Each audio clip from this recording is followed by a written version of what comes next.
গত বৃহস্পতিবার আপনারা শুনেছিলেন বিভূতিভূষণ বন্দ্যোপাধ্যায়ের চাঁদের পাহাড়ের দ্বিতীয় পর্ব। নতুন স্টেশনে স্টেশন মাস্টারের কাজ পেয়ে শঙ্করের মন একদম উৎফুল্ল হয়ে উঠল, কিন্তু সেই মনোভাব বেশি দিন তার টিকল না।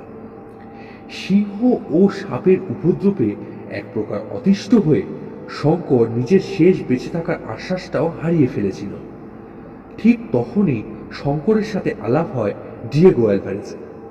তার মুখ থেকে অসম্ভব এবং অভূতপূর্ব ঘটনা শুনে শঙ্কর তো অবাক। একদিন শঙ্কর আর অ্যালভারেজ বেরিয়ে পড়ে এক অজানা রহস্যময় পথের সন্ধানে। পথে তাদের অনেক বিপদের মুখেও পড়তে হয়। তারপর চাঁদের পাহাড় তৃতীয় পর্ব।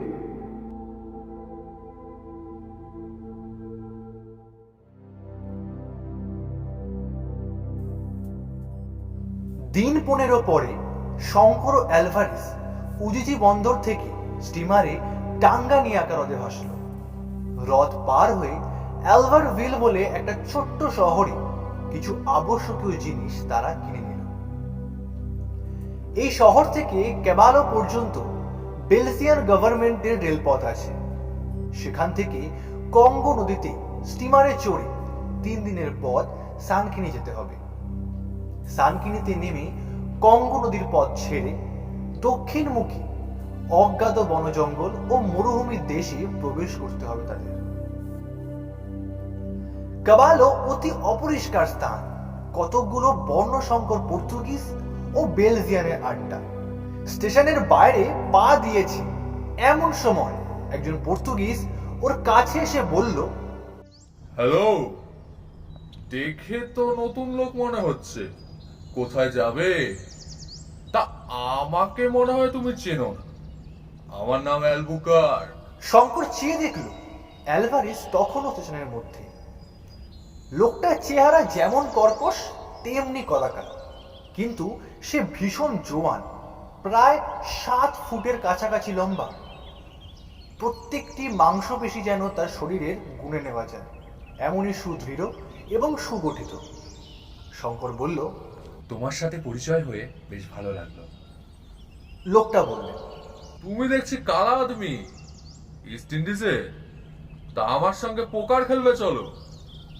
শঙ্কর ওর কথা শুনে বেজায় রেগে গেল এবং বলল, দেখো, তোমার সাথে পোকার খেলবার আমার কোনো ইচ্ছে নেই।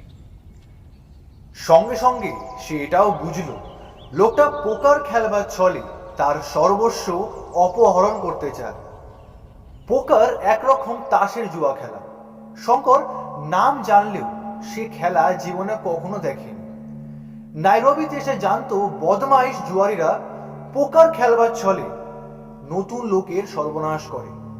এটা এক ধরনের ডাকাতি। শঙ্করের উত্তর শুনে পর্তুগিজ বদমাইশটা রেগে লাল হয়ে উঠল। তার চোখ দিয়ে যেন আগুন ঠিকরে বেরোতে চায়। সে আরো কাছে এসে দাঁতে দাঁত চেপে অতি বিকৃত সুরে বলল, কি নিগার? কি বললি? ইস্ট ইন্ডিজের তুলনায় তুই অত্যন্ত ফাজিল লাগছে। তোর ভবিষ্যতের মঙ্গলের জন্য তোকে জানিয়ে দিই যে তোর মতো কালা আদমিকে অ্যালবুকার রিভলভারের গুলিতে কাদা খোঁচা পাখির মতো ডজনে ডজনে মেরেছে। আমার নিয়ম হচ্ছে এই, শোন, ক্যাবালোতে যারা নতুন লোক নামবে তারা হয় আমার সাথে পোকার খেলবে, নয়তো আমার সঙ্গে রিভলভারে ডুয়েল করবে। শঙ্কর দেখল এই বদমাইশ লোকটার সঙ্গে রিভলভারের ডুয়েলে নামলে মৃত্যু অনিবার্য। বদমাইশটা হচ্ছে একজন ক্র্যাক শট গুন্ডা। আর সে কি? কাল পর্যন্ত রেলের নিরীহ কেরানি ছিল সে, কিন্তু যুদ্ধ না করে যদি পোকারি খেলে তবে তার সর্বস্ব যাবে। হয়তো 8 মিনিট কাল শঙ্করের দেরি হয়েছে উত্তর দিতে।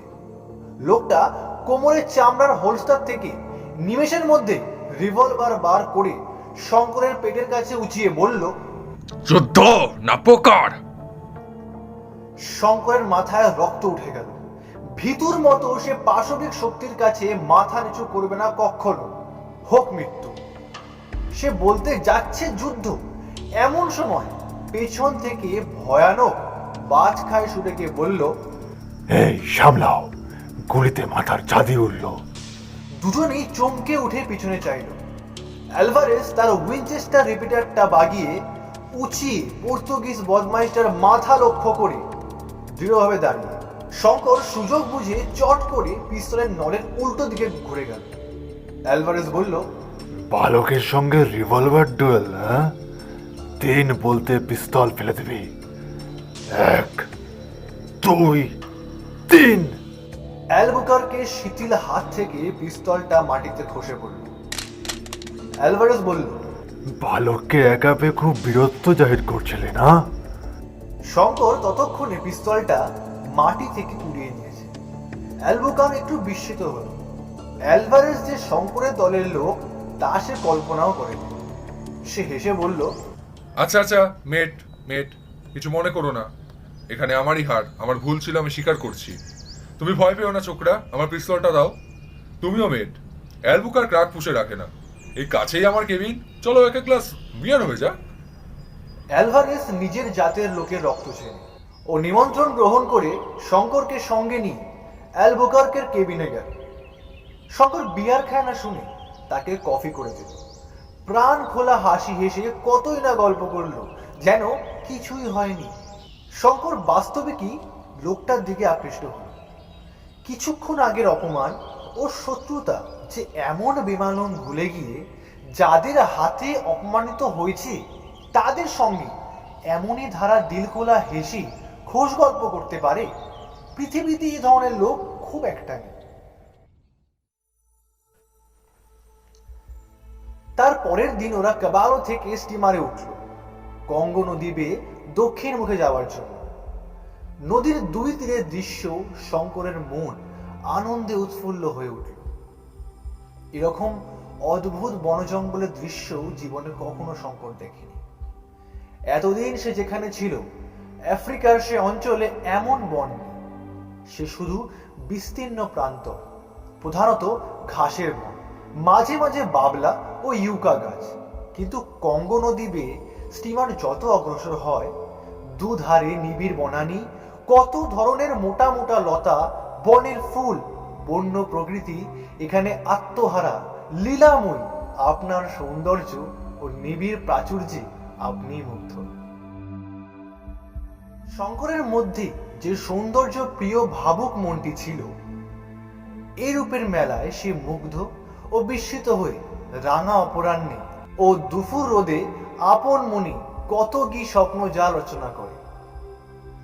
অনেক রাতে সবাই ঘুমিয়ে পড়ে। অচেনা তারা ভরা বিদেশের আকাশের তলায় রহস্যময়ী বন্য প্রকৃতি তখন যেন জেগে উঠেছে। জঙ্গলের দিক থেকে কত বন্য জন্তুর ডাক কানে আসে। শঙ্করের চোখে ঘুম নেই। এই সৌন্দর্য বিভোর হয়ে মধ্য আফ্রিকার নৈশ শীতলাকে তুচ্ছ করেও জেগে বসে থাকে। ওই জল জলে সপ্তর্ষি মণ্ডল, আকাশে অনেক দূরে তার ছোট্ট গ্রামের মাথায়ও আজও এমনই সপ্তর্ষি মণ্ডল উঠেছে। ওই রকম এক ফালি কৃষ্ণপক্ষের গভীর রাত্রির চাঁদও। সে সব পরিচিত আকাশ ছেড়ে কত দূরে তাকে যেতে হবে, কি এর পরিণতি তাকে জানে। দুদিন পরে বোট এসে সানকিনি পৌঁছালো। সেখান থেকে ওরা আবার পদব্রজে রওনা হল। জঙ্গল এদিকে বেশি নেই, কিন্তু দিগন্ত প্রসারী জনমানবহীন প্রান্তর ও অসংখ্য ছোট বড় পাহাড়, অধিকাংশ পাহাড়ই রুক্ষ ও বৃক্ষশূন্য। কোনো কোনো পাহাড়ে ইউফোরবিয়া জাতীয় গাছের ঝোপ। কিন্তু শঙ্করের মনে হলো আফ্রিকার এই অঞ্চলের দৃশ্য বড় অপূর্ব। এতটা ফাঁকা জায়গা পেয়ে মন যেন হাফ ছেড়ে বাঁচে। সূর্যাস্তের রং, জ্যোৎস্না রাত্রির মায়া এই দেশকে রাত্রে অপরাহ্নে রূপকথার বৈরাগ্য করে তোলে। অ্যালভারেজ বলল, এই ভেল্ড অঞ্চলে সব জায়গা দেখতে একরকম বলে পথ হারাবার সম্ভাবনা কিন্তু খুব বেশি, শঙ্কর। কথাটা যেদিন বলা হলো সেদিনই এক কাণ্ড ঘটল। জনহীন ভেল্ডে সূর্য অস্ত গেলে ওরা একটা ছোট্ট পাহাড়ের আড়ালে তাঁবু খাটিয়ে আগুন জ্বালল। শঙ্কর জল খুঁজতে পেল, সঙ্গে অ্যালভারেজের বন্দুকটা নিয়ে গেল। কিন্তু মাত্র 2টি টোটা। আধ ঘন্টা এদিক ওদিক ঘুরে বিকেল হয়ে গেল। পাতলা অন্ধকারে সমস্ত প্রান্তরকে ধীরে ধীরে আবৃত করে দিল। শঙ্কর শপথ করে বলতে পারে সে আধ ঘন্টার বেশি হাঁটেনি। হঠাৎ চারিধারে চেয়ে শঙ্করের যেন কেমন একটা অস্বস্তি বোধ হলো, যেন কি একটা বিপদ বিপদ আসছে। তাঁবুতে ফেরা ভালো। দূরে দূরে ছোট বড় পাহাড়, একই রকম দেখতে সব দিক, কোনো চিহ্ন নেই, সব একাকার। মিনিট ৫-৬ হাঁটবার পরই শঙ্করের যেন মনে হলো সে পথ হারিয়েছে। তখন অ্যালভারেজের কথা তার মনে পড়ল, কিন্তু তখনও সে অনভিজ্ঞতার দরুন বিপদের গুরুত্বটা বুঝতেই পারল না। হেঁটেই যাচ্ছে হেঁটেই যাচ্ছে, একবার মনে হয় সামনে, একবার মনে হয় বাঁয়ে, একবার মনে হয় ডাইনে। তাঁবুর আগুনের কুণ্ডটা দেখা যায় না কেন? কোথায় বা সেই ছোট পাহাড়টা? ঘন্টা ২ হাঁটবার পরে শঙ্করের বেজায় ভয় হল। ততক্ষণে সে বুঝেছে সে সম্পূর্ণরূপে পথ হারিয়েছে এবং ভয়ানক বিপদগ্রস্ত। একা তাকে রোডেশিয়ার এই জনমানব শূন্য সিংহ সংকুল অজানা প্রান্তরে একা রাত কাটাতে হবে, অনাহারে এবং এই কনকনে শীতে, বিনা কম্বলে ও বিনা আগুনে, সঙ্গে একটা দেশলাই পর্যন্ত নেই। ব্যাপারটা সংক্ষেপে এই দাঁড়ালো যে পরের দিন সন্ধ্যায়, অর্থাৎ পথ হারানোর ২৪ ঘন্টা পরে, উদ্ভ্রান্ত তৃষ্ণায় মুমূর্ষ শঙ্করকে ওদের তাঁবু থেকে প্রায় ৭ মাইল দূরে একটা ইউফোরবিয়া গাছের তলা থেকে অ্যালভারেজ উদ্ধার করে তাঁবুতে নিয়ে এলো। অ্যালভারেজ বলল, তুমি যে পথ ধরেছিলে শঙ্কর, তোমাকে আজ খুঁজে বার করতে না পারলে তুমি গভীর থেকে গভীরতর মরু প্রান্তরের মধ্যে গিয়ে পড়ে কাল দুপুর নাগাদ তৃষ্ণায় প্রাণ হারাতে। এর আগে তোমার মতো অনেকেই রোডেশিয়ার ভেল্ডে এইভাবে মারা গিয়েছে। এসব ভয়ানক জায়গা, তুমি আর কখনো তাঁবু থেকে ওরকম বেরিও না, কারণ তুমি আনাড়ি। মরুভূমিতে ভ্রমণের কৌশল তোমার জানা নেই, ডাহা মারা পড়বে। শঙ্কর বলল, অ্যালভারেজ, এ নিয়ে দুবার তুমি আমার প্রাণ রক্ষা করলে, আমি কোনোদিনও ভুলব না। অ্যালভারেজ বলল, ইয়াং ম্যান, তুমি ভুলে যাচ্ছ যে তার আগে তুমি আমার প্রাণ বাঁচিয়েছিলে। তুমি না থাকলে ইউগান্ডার তৃণভূমিতে এতদিনে আমার হাড়গুলো সাদা হয়ে আসতো। মাস ২ ধরে রোডেশিয়া ও অ্যাঙ্গোলার মধ্যবর্তী বিস্তীর্ণ ভেল্ড অতিক্রম করে অবশেষে দূরে মেঘের মতো পর্বতশ্রেণী দেখা গেল। অ্যালভারেজ ম্যাপ মিলিয়ে বলল, ওই হচ্ছে আমাদের গন্তব্যস্থান, রিক্টাস ভেল্ড পর্বত। এখনো এখান থেকে প্রায় ৪০ মাইল হবে। আফ্রিকার এসব খোলা জায়গায় অনেক দূর থেকে জিনিস দেখা যায়। এই অঞ্চলে অনেক বাওবাব গাছ। শঙ্করের এ গাছ বড় ভালো লাগে।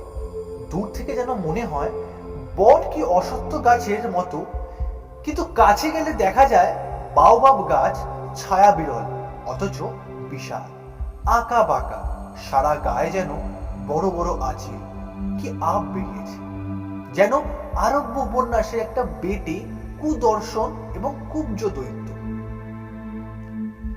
বিস্তীর্ণ প্রান্তরে এখানে ওখানে প্রায় সর্বত্রই দূরে নিকটে বড় বড় বাওবাব গাছ দাঁড়িয়ে।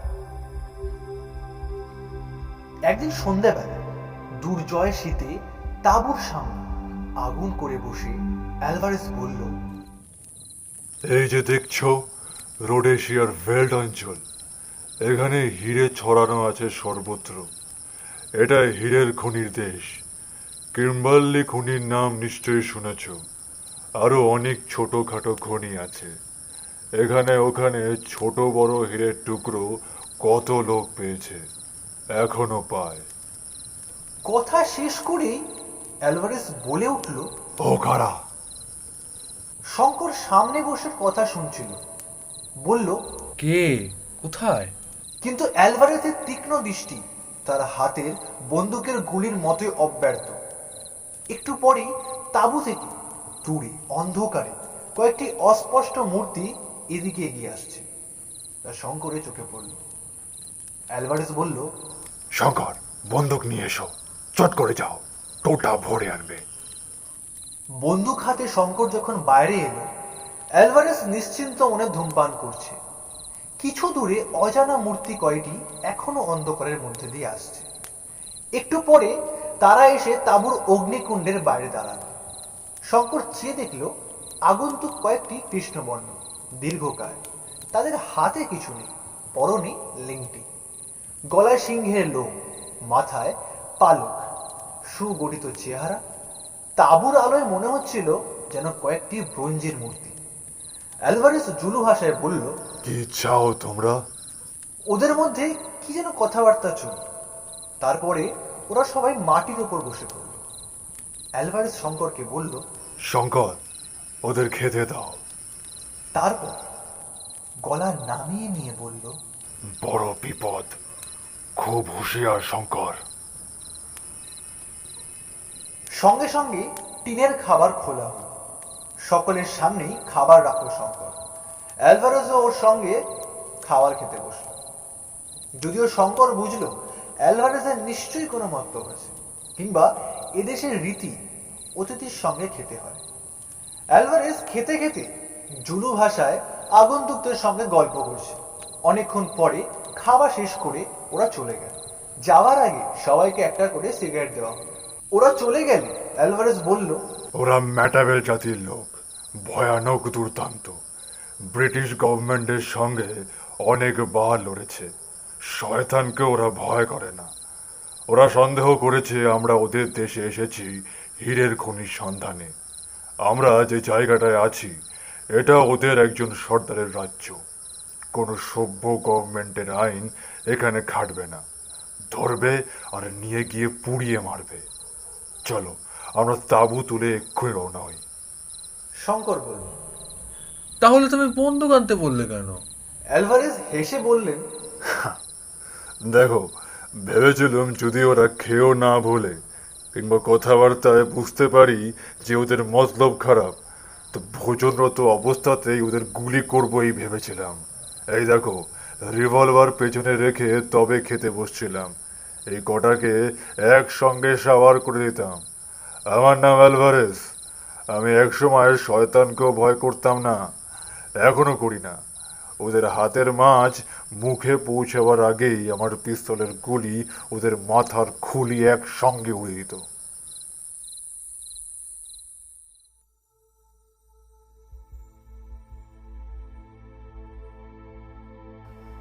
আরো 5-6 দিন পথ চলবার পরে একটা খুব বড় পর্বতের পাদমূলের নিবিড় ট্রপিক্যাল অরণ্যানীর মধ্যে ওরা প্রবেশ করল। স্থানটি যেমন নির্জন তেমনি বিশাল। সে বন দেখে শঙ্করের মনে হল একবার যদি সে এর মধ্যে পথ হারায়, সারা জীবন ঘুরলেও বার হয়ে আসবার সাধ্য তার হবে না। অ্যালভারেজ তাকে সাবধান করে দিয়ে বলল, খুব হুঁশিয়ার শঙ্কর। বনে চলাফেরা যার অভ্যেস নেই সে পদে পদে এইসব বনে পথ হারাবে। অনেক লোক বেঘরে পড়ে বনের মধ্যে মারা পড়ে। মরুভূমির মধ্যে যেমন পথ হারিয়ে ঘুরেছিলে, এর মধ্যেও ঠিক তেমনি পথ হারাতে পারো, কারণ এখানে সবই একরকম। এক জায়গা থেকে আরেক জায়গাকে পৃথক করে চিনে নেওয়ার কোনো চিহ্ন নেই। ভালো বুশম্যান না হলে পদে পদে বিপদে পড়তে হবে। বন্দুক না নিয়ে এক পাও কোথাও যাবে না, এটি যেন সব সময় মনে থাকে। মধ্য আফ্রিকার এসব বন শৌখিন ভ্রমণের পার্ক নয় শঙ্কর। শঙ্করকে তা বলল যত, কারণ এসব অঞ্চল যে শখের পার্ক নয় তা এর চেহারা দেখেই শঙ্কর বুঝতে পেরেছে। সে জিজ্ঞেস করলো, তোমার সেই হলদে হীরের খনি আর কত দূর? অ্যালভারেজ হেসে বলল, শঙ্কর, তোমার ধারণা নেই বললাম যে আসল রিক্টাস বেল্টের এটা বাইরের থাক। এরকম আরো অনেক থাক আছে। সমস্ত অঞ্চলটা এত বিশাল যে পূর্বে 70 মাইল ও পশ্চিম থেকে 100 থেকে 150 মাইল পর্যন্ত গেলেও এই বন আর পাহাড় শেষ হবে না। সর্বনিম্ন প্রস্থ 40 মাইল, সমস্ত জড়িয়ে 8-9 হাজার বর্গ মাইল, সমস্ত রিক্টাস বেল পার্বত্য অঞ্চল ও অরণ্য। এই বিশাল অজানা অঞ্চলের কোন খানটাতে এসেছিল আজ থেকে প্রায় 7-8 বছর আগে, ঠিক সেই জায়গাটা খুঁজে বার করা কি ছেলে খেলা, ইয়াং ম্যান? শঙ্কর বলল, এদিকে তো খাবার ফুরিয়ে এসেছে, এবার তো শিকারের ব্যবস্থা দেখতে হয়, নাহলে তো কাল থেকে হাওয়া খেয়ে বাঁচতে হবে। অ্যালভারেজ বলল, কিচ্ছু ভেবো না, দেখছো না গাছে গাছে বেবুনের মেলা। কিছু না মেলে তো বেবুনের দাপনা ভাজা আর কফি দিয়ে দিব্যি ব্রেকফাস্ট খাবো কাল থেকে, আজ আর নয়। একটা বড় গাছের নিচে তাঁবু খাটিয়ে ওরা আগুন জ্বালল। শঙ্কর রান্না করল। আহারাদি শেষ করে যখন দুজনে আগুনের সামনে বসে আছে তখনও বেলা আছে। অ্যালভারেজ কড়া তামাকের পাইপ টানতে টানতে বলল, জনশঙ্কর, আফ্রিকার এসব অজানা অরণ্য এখনো কত জানোয়ার আছে যার খবর বিজ্ঞান শাস্ত্র রাখে না। খুব কম সভ্য মানুষ এখানে এসেছে। ওকাপি বলে যে জানোয়ার সে তো প্রথম দেখা গেল 1900 সালে।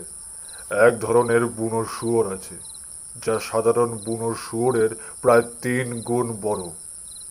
1888 সালে মোজেস কাউলে, পৃথিবী পর্যটক ও বড় শিকারী, সর্বপ্রথম ওই বুনো শুয়োরের সন্ধান পান বেলজিয়াম কঙ্গোর লুয়ালাবু অরণ্যের মধ্যে। তিনি বহু কষ্টে একটা শিকারও করেন এবং নিউ ইয়র্ক প্রাণবিদ্যা সংক্রান্ত মিউজিয়ামে উপহার দেন। বিখ্যাত রোডেশিয়ান মনস্টারের নাম শুনেছ? শঙ্কর বলল, রোডেশিয়ান মনস্টার? কই না তো, সেটা কি? শোনো তবে, রোডেশিয়ার উত্তর সীমায় প্রকাণ্ড জলাভূমি আছে। ওদেশের অসভ্য জুলুদের মধ্যে অনেকেই এক অদ্ভুত ধরনের জানোয়ারকে এই জলাভূমিতে মাঝে মাঝে দেখেছে।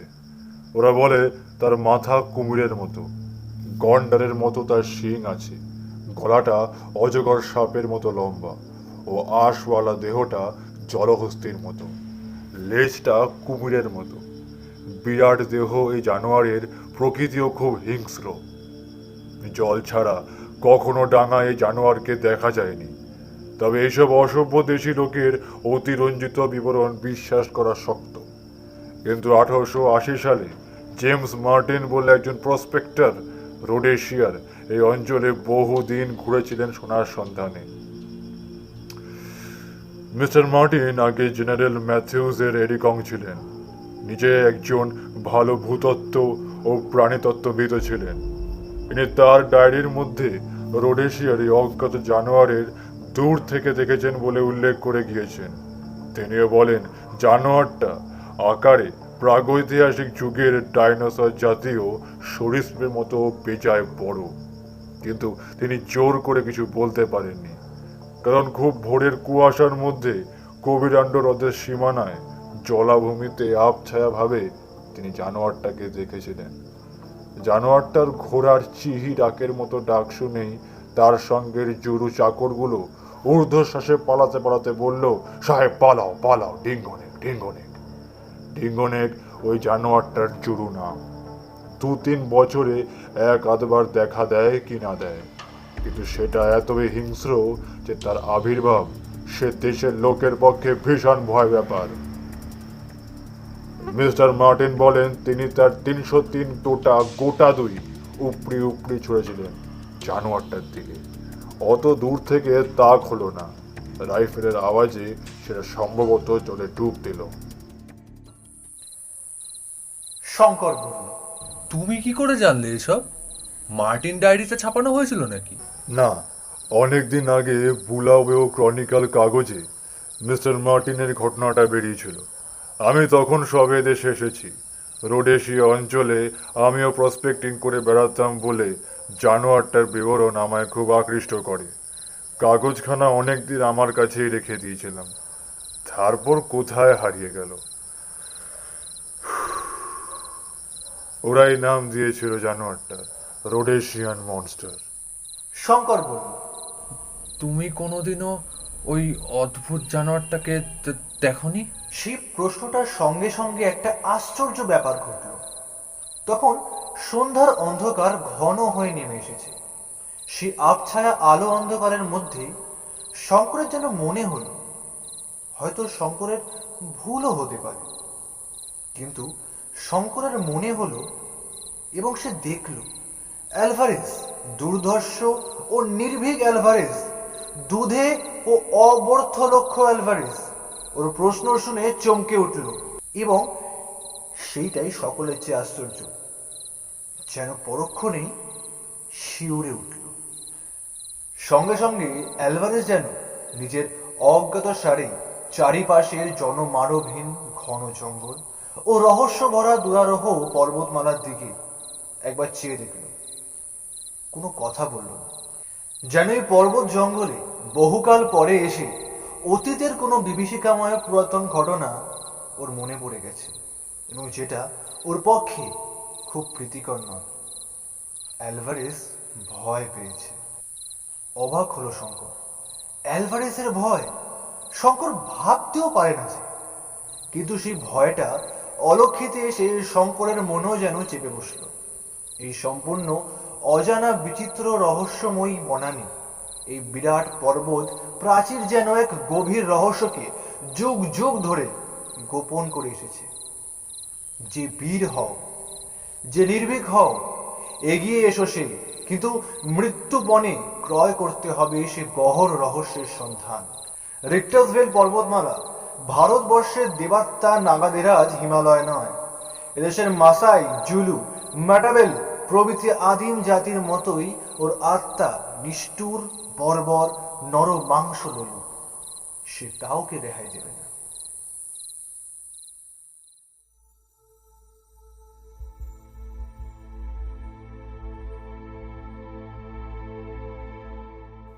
তারপর দিন দুই কেটে গেল। ওরা ক্রমশ গভীর থেকে গভীরতর জঙ্গলের মধ্যে প্রবেশ করল। পথ কোথাও সমতল নয়, কেবল চড়াই আর উতরাই। মাঝে মাঝে কর্কশ ও দীর্ঘ টুসুক ঘাসের বন। জল প্রায় দুষ্প্রাপ্য। ঝর্ণা একাধটাও যদিও বা দেখা যায়, অ্যালভারেজ তাদের জল ছুতেও দেয় না। দিব্যি স্ফটিকের মতো নির্মল জল পড়ছে ঝর্ণা বেয়ে, সুশীতল ও লোভনীয়। তৃষ্ণার্ত লোকের পক্ষে সে লোভ সংবরণ করা বড়ই কঠিন। কিন্তু অ্যালভারেজ জলের বদলে ঠান্ডা চা খাওয়াবে, তবুও জল খেতে দেবে না। জলের তৃষ্ণা ঠান্ডা চায় দূর হয় না। তৃষ্ণার কষ্টই সবচেয়ে বেশি কষ্ট বলে মনে হচ্ছিল শঙ্করের। এক স্থানে টুসুক ঘাসের বন বেচায় ঘন, তার উপরে চারিধার ঘিরে সেদিন কুয়াশাও খুব গভীর। হঠাৎ বেলা উঠলে নিচের কুয়াশা সরে গেল। সামনে চেয়ে শঙ্করের মনে হলো খুব বড় একটা চড়াই তাদের পথ আগলে দাঁড়িয়ে। কত উঁচু সেটা তা জানা সম্ভব না, কারণ নিবিড় কুয়াশা কিংবা মেঘে তার ওপরের দিকটা সম্পূর্ণরূপে আবৃত। অ্যালভারেজ বলল, রিক্টাসভেল্ডের আসল রেঞ্জ। শঙ্কর বলল, এটা কি পার করা খুব দরকার? অ্যালভারেজ বলল, এই জন্যই দরকার যে সেবার আমি আর জিম দক্ষিণ দিক থেকে এসেছিলাম এই পর্বতশ্রেণীর পদমূলে, কিন্তু আসল রেঞ্জ পার হয়নি। যে নদীর ধারে হলদে হিরে পাওয়া গিয়েছিল তার গতি পূব থেকে পশ্চিমে।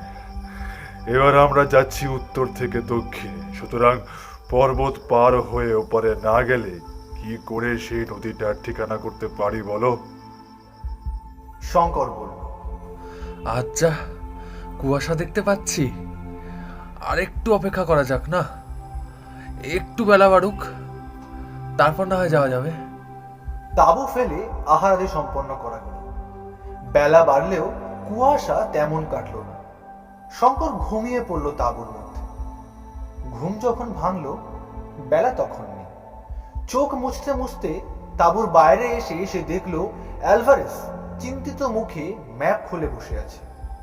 শঙ্করকে দেখে অ্যালভারেজ বলল, শঙ্কর, আমাদের এখনো অনেক ভুগতে হবে। সামনে চেয়ে দেখো। অ্যালভারেজের কথার সঙ্গে সঙ্গে সামনের দিকে চাইতেই এক গম্ভীর দৃশ্য শঙ্করের চোখে পড়ল। কুয়াশা কখন কেটে গেছে, তার সামনে বিশাল রিক্টাসবেল পর্বতের প্রধান থাক ধাপে ধাপে উঠে মনে হয় যেন আকাশে গিয়ে ঠেকেছে। পাহাড়ের কোটি দেশ নিবিড় বিদ্যুৎ গর্ভ মেঘপুঞ্জে আবৃত, কিন্তু উচ্চতম শিখরাজি আস্তমান সূর্যের রাঙা আলোয় দেবালোকের কনক দেউলের মতো বহুদূর নীল শূন্যে মাথা তুলে দাঁড়িয়ে। কিন্তু সামনের পর্বতাংশ সম্পূর্ণ দুরারোহ, শুধুই খাড়া খাড়া উত্তুঙ্গ শৃঙ্গ, কোথাও একটু ঢাল নেই। অ্যালভারেজ বলল, এখান থেকে পাহাড়ে ওঠা সম্ভব নয় শঙ্কর। দেখেই নিশ্চয়ই বুঝতে পেরেছ। পাহাড়ের কোলে কোলে পশ্চিম দিকে চলো। যেখানে ঢালু এবং নিচু পাবো সেখান দিয়েই পাহাড় পার হতে হবে। কিন্তু এই 150 মাইল লম্বা পর্বত শ্রেণীর মধ্যে কোথায় সেরকম জায়গা আছে? এ তো খুঁজতেই 1 মাসের ওপর যাবে দেখছি। কিন্তু দিন 5-6 পশ্চিম দিকে যাওয়ার পরে এমন একটা জায়গা পাওয়া গেল যেখানে পর্বতের গা বেশ ঢালু, সেখান দিয়ে পর্বতে ওঠা চলতে পারে। পরদিন খুব সকাল থেকে পর্বতারোহণ শুরু হলো। শঙ্করের ঘড়িতে তখন বেলা 6:30। 8:30 বাজতে না বাজতেই শঙ্কর আর চলতে পারে না। যে জায়গাটা দিয়ে তারা উঠছে সেখানে পর্বতের খাড়ায় 4 মাইলের মধ্যে উঠেছে 6000 ফুট। সুতরাং পথটা ঢালু হলেও কি ভীষণ দুরারোহ তা সহজেই বোঝা যাচ্ছে। তাছাড়া যতই ওপরে উঠছে অরণ্য ততই নিবিড়তর, ঘন অন্ধকার চারিদিকে। বেলা হয়েছে, রোদ উঠছে, অথচ সূর্যের আলো ঢোকেনি জঙ্গলের মধ্যে। আকাশে চোখে পড়ে না, তাই সূর্যের আলো। পথ বলে কোনো জিনিস নেই, চোখের সামনে শুধুই গাছের গুড়ি যেন ধাপে ধাপে আকাশের দিকে উঠে চলেছে। কোথা থেকে জল পড়ছে কে জানে। পায়ের নিচের প্রস্তর আর্দ্র ও পিচ্ছিল, প্রায় সর্বত্রই পাথরের ওপর শ্যাওলা ধারা। পা পিছলে গেলে গড়িয়ে নিচের দিকে বহুদূর চলে গিয়ে তীক্ষ্ণ শিলাগণ্ডে আহত হতে হবে। শঙ্কর বা অ্যালভারেজ কারোর মুখে কোনো কথা নেই। এই উত্তুঙ্গ পথে উঠবার কষ্টেই দুজনেই অবসন্ন, দুজনেরই ঘন ঘন নিঃশ্বাস পড়ছে। শঙ্করের কষ্ট আরো বেশি। বাংলার সমতল ভূমিতে আজন্ম মানুষ হতে শঙ্কর, পাহাড়ে ওঠার অভ্যাসই নেই কখন। শঙ্কর ভাবছে অ্যালভারেজ কখন বিশ্রাম করতে বলবে। সে আর উঠতে পারছে না, কিন্তু যদিও সে মরেও যায় একথা অ্যালভারেজকে সে কখনোই বলবে না যে সে আর পারছে না। হয়তো তাতে অ্যালভারেজ ভাববে ইস্ট ইন্ডিজের মানুষগুলো দেখছি নিতান্ত অপদার্থ। এই মহাদুর্গম পর্বত ও অরণ্যে সে ভারতের প্রতিনিধি, এমন কোনো কাজ সে করতে পারে না যাতে তার মাতৃভূমির মুখ ছোট হয়ে যায়। বড় চমৎকার বন, যেন পরীর রাজ্য। মাঝে মাঝে ছোটখাটো ঝর্ণা বনের মধ্যে দিয়ে খুব ওপর থেকে নিচে নেমে যাচ্ছে। গাছের ডালে ডালে নানা রঙের টিয়া পাখি চোখ ঝলসে দিয়ে উড়ে বেড়াচ্ছে। বড় বড় ঘাসের মাথায় লম্বা লম্বা ফুল, অর্কিডের ফুল ঝুলছে গাছের ডালের গায়ে, গুড়ির গায়ে। হঠাৎ শঙ্করের চোখে পড়ল গাছের ডালে মাঝে মাঝে লম্বা দাড়ি গোপওয়ালা বালখিল্য মণিদের মতো ও কারা বসে রয়েছে। তারা সবাই চুপচাপ বসে। ব্যাপার কি? অ্যালভারেজ বলে, ও কলবাস জাতীয় মাদি বানর। পুরুষ জাতীয় কলবাস বানরের দাড়ি গোঁফ গজায় না। স্ত্রী জাতীয় কলবাস বানরের হাতখানেক লম্বা দাড়ি গোঁফ গজায়, এবং তারা বড়ই গম্ভীর। দেখে নিশ্চয়ই বুঝতে পারছো। ওদের কাণ্ড দেখে শঙ্কর হেসেই খুব। পায়ের তলায় মাটিও নেই, পাথরও নেই, তার বদলে আছে শুধু পচা পাতা ও শুকনো গাছের গুড়ির স্তূপ। এইসব বনে শতাব্দীর পর শতাব্দী ধরে পাতার রাশি ঝরেছে, পচে যাচ্ছে। তার উপর শ্যাওলা পুরু হয়ে উঠেছে, ছাতা গজাচ্ছে। তার উপরে আবার নতুন ঝরা পাতার রাশি, আবার পড়ছে গাছের ডালপালা কুড়ি, জায়গায় জায়গায় ৬০-৭০ গভীর হয়ে জমে রয়েছে পত্রস্তূপ। অ্যালভারেজ ওকে শিখিয়ে দিল এইসব জায়গায় খুব সাবধানে পা ফেলে চলতে হবে। এমন জায়গা আছে যেখানে মানুষ চলতে চলতে ওই ঝরা পাতার রাশির মধ্যে অখেয়ালি ঢুকে ডুবে যেতে পারে, যেমন অতর্কিতে পথ চলতে চলতে প্রাচীন কূপের মধ্যে পড়ে যায়। উদ্ধার করা সম্ভব না হলে সেসব ক্ষেত্রে নিঃশ্বাস বন্ধ হয়ে মৃত্যু অনিবার্য। শঙ্কর বলল, পথের গাছপালা না কাটলে তো আর ওঠা যাচ্ছে না, বড় ঘন হয়ে উঠেছে এই বন। খুরের মতো ধারালো চওড়া এলিফ্যান্ট ঘাসের বন, যেন রোমান যুগের দ্বিধার তলোয়ার। তার মধ্যে দিয়ে যাওয়ার সময় দুজনের কেউই নিরাপদ বলে ভাবছে না নিজেকে। দুহাত তফাতে কি আছে তা দেখা যায়। তখন সব রকমের বিপদের সম্ভাবনায় তো আছে। থাকতে পারে বাঘ, থাকতে পারে সিংহ, থাকতে পারে বিষাক্ত সাপ। সকল লক্ষ্য করছে মাঝে মাঝে ডুগডুগি বা ঢোল বাজনার মতো কি একটা শব্দ হচ্ছে কোথায় বনের মধ্যে। কোনো অসভ্য জাতির লোক ঢোল বাজাচ্ছে নাকি? অ্যালভারেজকে সে জিজ্ঞেস করল। অ্যালভারেজ বলল, না না শঙ্কর, ঢোল নয়, বড় বেবুন কিংবা বন মানুষে বুক চাপড়ে ওই রকম শব্দ করে। মানুষ এখানে কোথা থেকে আসবে? শঙ্কর বলল, তুমি যে বলেছিলে এই বনে কোনো গরিলা নেই। ৪,৫০০ ফুটের ওপর ওরা উঠেছে। সেদিনের মতো সেখানে রাত্রির বিশ্রামের জন্য তাও ফেলা হলো। একটা বিশাল সত্যিকার ট্রপিক্যাল অরণ্যের রাত্রিকালীন শব্দ এত বিচিত্র ধরনের ও এত ভীতিজনক যে সারা রাত শঙ্কর চোখের পাতা এক করতে পারল না। শুধু ভয় নয়, ভয় মিশ্রিত একটা বিস্ময়। কত রকমের শব্দ, হায়নার হাসি, বানরের কর্কশ চিৎকার, বন মানুষের বুক চাপড়ানোর আওয়াজ, বাঘের ডাক। প্রকৃতির এই বিরাট নিজস্ব পশুশালায় রাতে কেউ ঘুমায় না।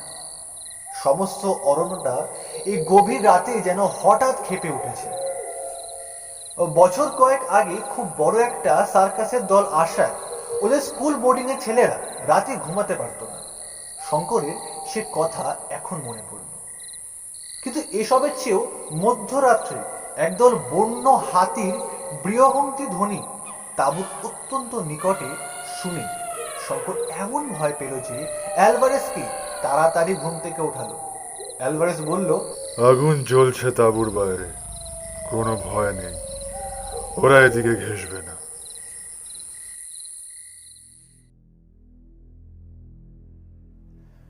সকালে উঠে আবার উপরে ওঠা শুরু।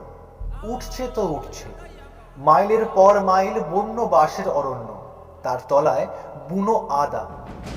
ওদের পথের ১০০ হাতের মধ্যে বাদিকের বাঁশ বনের তলা দিয়ে একটা প্রকাণ্ড হাতি কচি বাঁশের কোর মরমর করে ভাঙতে ভাঙতে চলে গেল। ৫,০০০ ফুট ওপরে কত কি বন্য পুষ্পের মেলা। টকটকে লাল ইরিথ্রিনা প্রকাণ্ড গাছ ফুটেছে।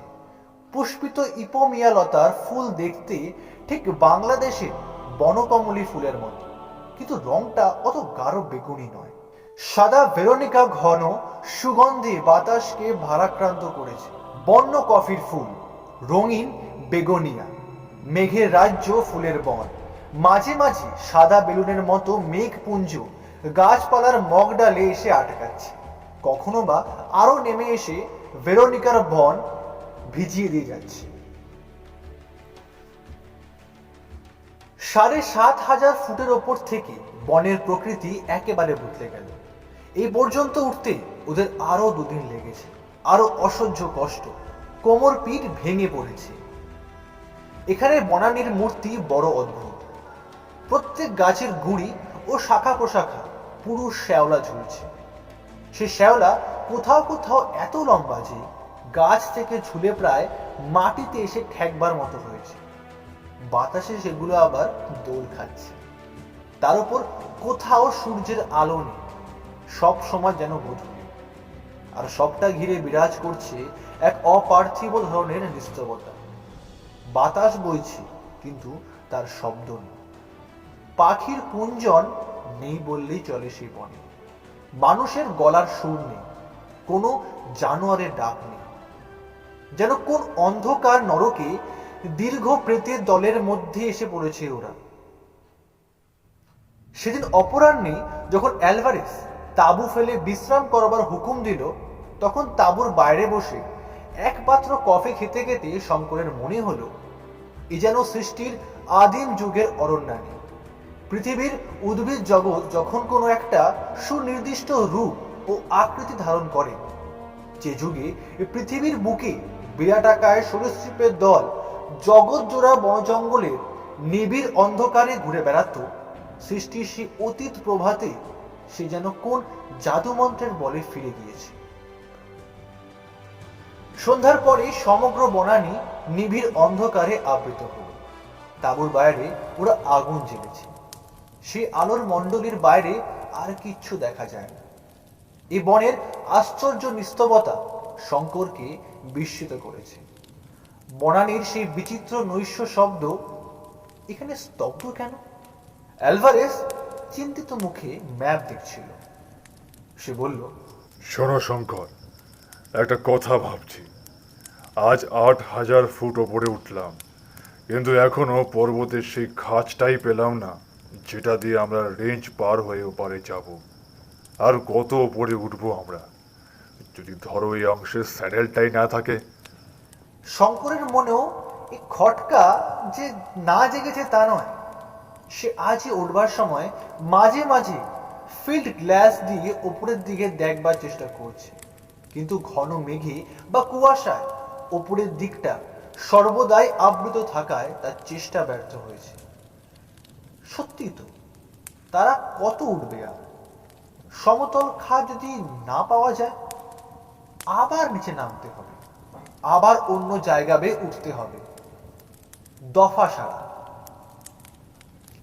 সে বলল, আচ্ছা, ম্যাপ দেখে কি বুঝছো?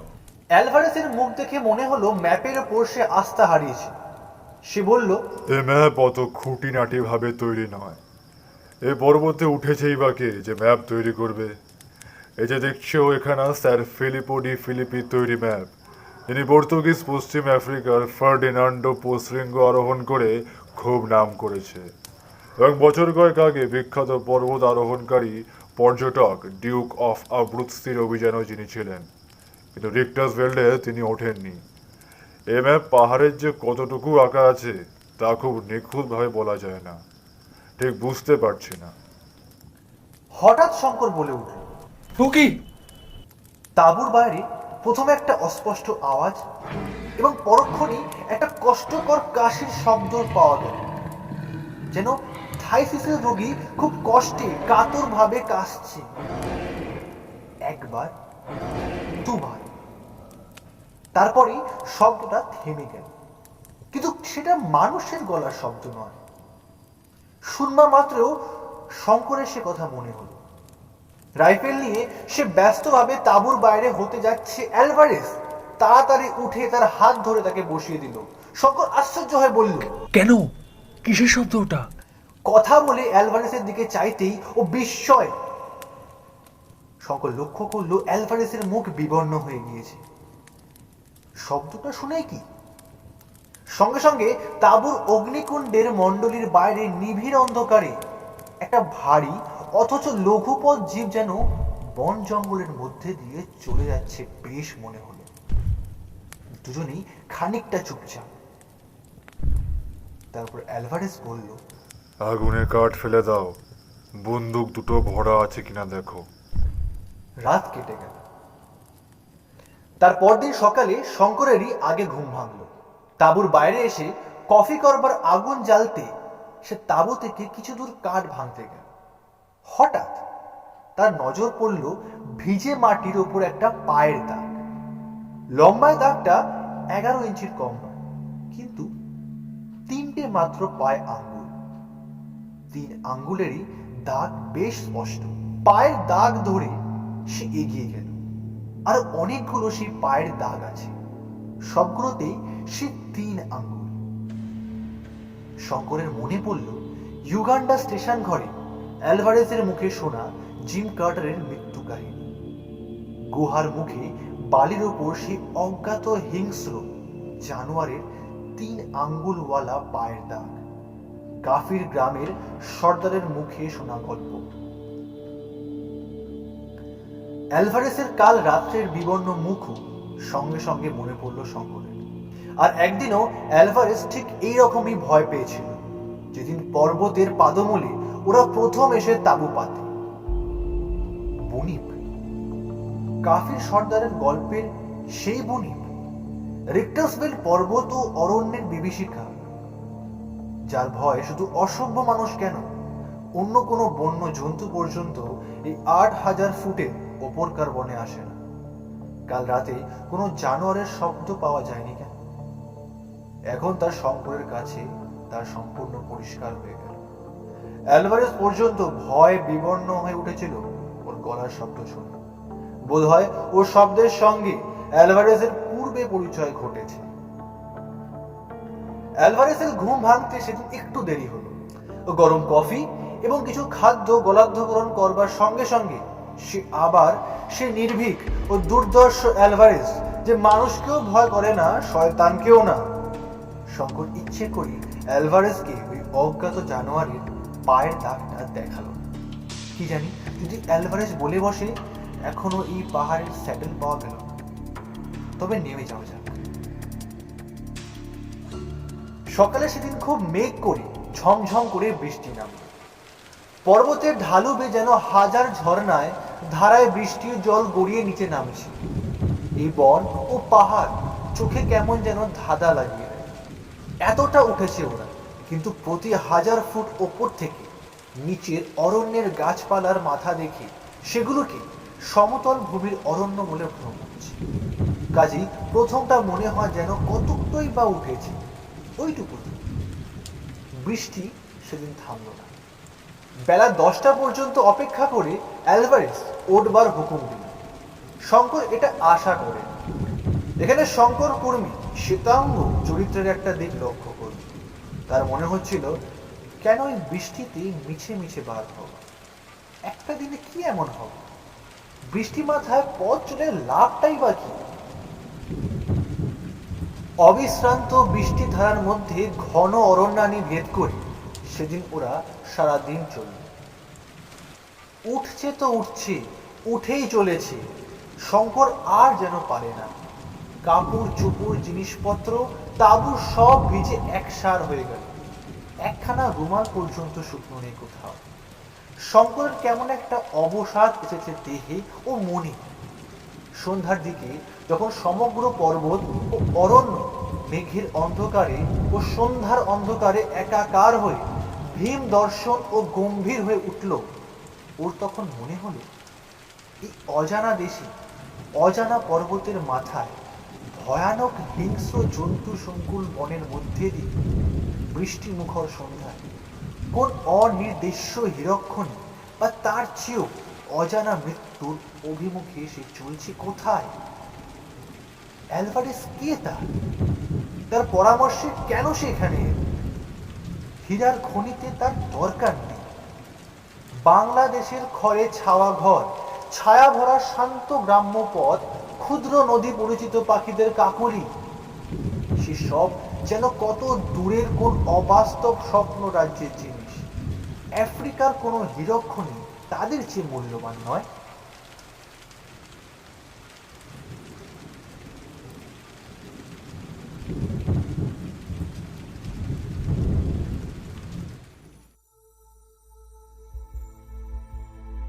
কিন্তু তারে ভাব কেটে গেল অনেক রাতে, যখন নির্মেঘ আকাশে চাঁদ উঠল। সে অপার্থিব জ্যোৎস্নাময়ী রজনীর বর্ণনা নেই। শঙ্কর আর পৃথিবীতে নেই। বাংলা বলে কোনো দেশ নেই। সব স্বপ্ন হয়ে গিয়েছে। সে আর কোথাও ফিরতে চায় না। হীরা চাই না, অর্থ চাই না। পৃথিবী পৃষ্ঠ থেকে বহু ঊর্ধ্বে এক কৌমুদী শুভ্র দেবলোকের এখন সে অধিবাসী। তার চারিধারে যে সৌন্দর্য কোনো মানুষের চোখ এর আগে তা কখনো দেখেনি, সে গহন নিস্তবতা এর আগে তা কোনো মানুষ অনুভব করেনি। জনমানবহীন বিশাল রিক্টাসভেল পর্বত ও অরণ্য এই গভীর নিশীথে মেঘ লোকে আসন পেতে আপনাতেই আপনি আধ্যাস্ত, ধ্যান স্তীমিত। পৃথিবীর মানুষের সেখানে প্রবেশ লাভের সৌভাগ্য কঞ্চিতই ঘটে। সে রাতে ঘুম থেকে ও ধর্মড়িয়ে উঠল অ্যালভারেজের ডাকে। অ্যালভারেজ ডাকছে, শঙ্কর, শঙ্কর, ওঠো, বন্দুক পাকাও। তারপর ও কান পেতে শুনল তাঁবুর চারপাশে কি যেন ঘুরে ঘুরে বেড়াচ্ছে। তার জোরে নিঃশ্বাসের শব্দ শোনা যাচ্ছে তাঁবুর মধ্যে থেকে। চাঁদ ঢলে পড়েছে। তাঁবুর বাইরে বেশ অন্ধকার। জ্যোৎস্নাটুকু গাছের মগ ডালে উঠে গিয়েছে, কিছুই দেখা যাচ্ছে না। তাঁবুর দরজার মুখে আগুন তখনও একটু একটু জ্বলছে, কিন্তু তার আলোর বৃত্ত যেমন ছোট, আলোর জ্যোতিও ততোধিক ক্ষীণ। তাতে দেখবার সাহায্য কিছুই হয় না। হুড়মুড় করে একটা শব্দ হলো। গাছপালা ভেঙে একটা ভারী জানোয়ার হঠাৎ ছুটে পালালো, যেন তাঁবুর সকলে সজাগ হয়ে উঠেছে। এখন আর অতর্কিত শিকারের সুবিধা হবে না। বাইরে জানোয়ারটা তা বুঝতে পেরেছে। জানোয়ারটা যাই হোক না কেন, তার যেন বুদ্ধি আছে, বিচারের ক্ষমতা আছে, মস্তিষ্ক আছে। অ্যালভারেজ রাইফেল হাতে টর্চ জেলে বাইরে গেল। শঙ্করও গেল তার পেছন পেছন। টর্চের আলোয় দেখা গেল তাঁবুর উত্তর পূর্ব কোণের জঙ্গলের চারা গাছপালার উপর দিয়ে যেন একটা ভারী স্টিম রোলার চলে গিয়েছে। অ্যালভারেজ সেই দিকে বন্দুকের নল উঁচিয়ে বারবার দুবার ফায়ার করল। কোনো দিকে কোনো শব্দ পাওয়া গেল না। তাঁবুতে ফিরবার সময় তাঁবুর ঠিক দরজার মুখে আগুনের কুণ্ডের অতি নিকটে একটা পায়ের দাগ দুজনেরই চোখে পড়ল। তিনটে মাত্র আঙ্গুলের দাগ ভিজে মাটির ওপর সুস্পষ্ট। এতে প্রমাণ হয় জানোয়ারটা আগুনকে একদম ভয় করে না। শঙ্করের মনে হলো যদি ওদের ঘুম না ভাঙত, তবে সেই অজ্ঞাত বিভীষিকাটি তাঁবুর মধ্যে ঢুকতে একটুও দ্বিধা করত না, এবং তারপরে কি ঘটত তা কল্পনা করে কোনো লাভ নেই। অ্যালভারেজ বলল, শঙ্কর, তুমি তোমার ঘুম শেষ করো, আমি জেগে আছি। শঙ্কর বলল, না অ্যালভারেজ, তুমি আজ ঘুমাও, আমি জেগে আছি। অ্যালভারেজ ক্ষীণ হাসি এসে বলল, পাগল, তুমি জেগে কিচ্ছু করতে পারবে না শঙ্কর, ঘুমিয়ে পড়ো। ওই দেখো, দূরে বিদ্যুৎ চমকাচ্ছে, আবার ঝড় বৃষ্টি আসবে, রাত শেষ হয়ে আসছে, ঘুমাও। আমি বরং একটু কফি খাই। রাত ভোর হওয়ার সঙ্গে সঙ্গেই এলো মুষলধারে বৃষ্টি, সঙ্গে সঙ্গে তেমনি বিদ্যুৎ, তেমনি মেঘ গর্জন। সে বৃষ্টি চলল সামনে সারাদিন, তার বিরাম বিশ্রাম নেই। শঙ্করের মনে হলো পৃথিবীতে আজ প্রলয়ের বর্ষণ শুরু হয়েছে। প্রলয়ের দেবতা সৃষ্টি ভাসিয়ে দেওয়ার সূচনা করছেন বুঝি। বৃষ্টির বহর দেখে অ্যালভারেজ পর্যন্ত দমে গিয়ে তাঁবু ওঠাবার নাম মুখে আনতে ভুলে গেল। বৃষ্টি থামলো যখন, তখন বেলা 5টা। বোধহয় বৃষ্টি না থামলেই ভালো ছিল, কারণ অমনি অ্যালভারেজ চলা শুরু করবার হুকুম দিল। বাঙালি ছেলে স্বভাবতই মনে হয় এখন অবেলায় যাওয়া কেন, এতে কি সময় বয়ে যাচ্ছে। কিন্তু অ্যালভারেজের কাছে দিন রাত, বর্ষা, রৌদ্র, জ্যোৎস্না, অন্ধকার সব সমান। সে রাতে বর্ষা স্নাত বনভূমির মধ্যে দিয়ে মেঘ ভাঙা জ্যোৎস্নার আলোয় দুজন উঠছে তো উঠছে। এমন সময় অ্যালভারেজ পেছন থেকে বলে উঠল, শঙ্কর, দাঁড়াও, ওই দেখো। অ্যালভারেজ ফিল্ড গ্লাস দিয়ে ফুটফুটে জ্যোৎস্নালোকে বাঁ পাশের পর্বত শিখরের দিকে চেয়ে আছে। শঙ্কর ওর হাত থেকে গ্লাসটা নিয়ে সেদিকে দৃষ্টি নিবদ্ধ করল। হ্যাঁ, সমতল খাঁজটা পাওয়া গিয়েছে, বেশি দূরে নয়, মাইল 2 মধ্যে, বাদিক ঘেঁষে। অ্যালভারেজ হাসি মুখে বলল, দেখেছো স্যাটেলটা? থামবার দরকার নেই শঙ্কর, চলো আজ রাতেই স্যাটেলটার ওপর পৌঁছে তাও ফেলবো। শঙ্কর আর সত্যিই পারছে না। এই দুর্ধর্ষ পর্তুগিজটার সঙ্গে হীরের সন্ধানে এসে সে কি ঝকমারি না করেছে। শঙ্কর জানে অভিযানের নিয়মানুযায়ী দলপতির হুকুমের ওপর কোনো কথা বলতে নেই। এখানে অ্যালভারেজই দলপতি, তার আদেশ অমান্য করা চলবে না। কোথাও আইনে লিপিবদ্ধ না থাকলেও পৃথিবীর ইতিহাসে বড় বড় অভিযানে সবাই এই নিয়ম মেনে চলে, সেও মানবে। অবিশ্রান্ত হাঁটবার পরে সূর্যোদয়ের সঙ্গে সঙ্গে ওরা এসে স্যাডলে যখন উঠল, শঙ্করের তখন আর এক পাও চলবার শক্তি নেই। স্যাডেলটার বিস্তৃত 3 মাইলের কম নয়, কখনো বা 200 ফুট খাড়া উঠছে, কখনো বা 400 ফুট নেমে গেলে 1 মাইলের মধ্যে। সুতরাং বেশ সুতুরারোহণ। যতটুকু সমতল ততটুকু শুধুই বড় বড় বনস্পতির জঙ্গল, ইরিথ্রিনা, পেনসিয়ানা, বিঠা গাছ, বাঁশ, বন্য আদা, বিচিত্র বর্ণের অর্কিডের ফুল ডালে ডালে, বেবুন ও কলবাস বানর সর্বত্র। আরো 2 দিন ধরে ক্রমাগত নামতে নামতে ওরা রিক্টাসভিল পর্বতের আসল রেঞ্জের ওপারের উপত্যকায় গিয়ে পদার্পণ করল। শঙ্করের মনে হলো এদিকে জঙ্গল যেন আরো বেশি দুর্ভেদ্য ও বিচিত্র। আটলান্টিক মহাসাগরের দিক থেকে সমুদ্র বাষ্প উঠে কতক ধাক্কা খেয়ে পশ্চিম আফ্রিকার ক্যামেরুন পর্বতে বাকিটা আটকায় বিশাল রিক্টাসফেল্ডের দক্ষিণ সানুতে। সুতরাং বৃষ্টি এখানে হয় অজস্র, গাছপালার তেজও তেমনি। দিন 15 ধরে সে বিরাট অরণ্য কীর্ণ উপত্যকার সর্বত্র দুজনে মিলে খুঁজেও অ্যালভারেজ বর্ণিত পাহাড়ি নদীর কোনো ঠিকানা বার করতে পারল না। ছোটখাটো ঝর্ণা 2-1টা উপত্যকার ওপর দিয়ে বইছে বলে, কিন্তু অ্যালভারেজ কেবলই ঘাড় নাড়ে আর বলে, এসব নয়। শঙ্কর বলে, তোমার ম্যাপ দেখো না ভালো করে। কিন্তু এখন দেখা যাচ্ছে যে অ্যালভারেজের ম্যাপের কোনো নিশ্চয়তাই নেই। অ্যালভারেজ বলল, ম্যাপ দিয়ে কি হবে? আমার মনে গভীরভাবে আঁকা আছে সে নদী ও সে উপত্যকার ছবি। সে একবার দেখতে পেলেই তক্ষুনি জেনে নেব এ সে জায়গা নয়, এ উপত্যকা নয়। নিরুপায়, তবে খোঁজো। 1 মাস কেটে গেল। পশ্চিম আফ্রিকায় বর্ষা নামলো মার্চ মাসের প্রথমে। সে কি ভয়ানক বর্ষা! শঙ্কর তার কিছু নমুনা পেয়ে এসেছে রিক্টাসভেল পার হওয়ার সময়। উপত্যকা ভেসে গেল পাহাড় থেকে নামা বড় বড় পার্বত্য ঝর্ণার জলধারায়। তাঁবু ফেলবার স্থান নেই।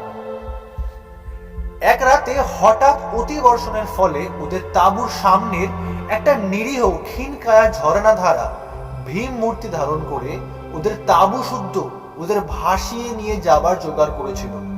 অ্যালভারেজের সজাগ ঘুমের জন্য সে যাত্রায় তারা বেঁচে গেল।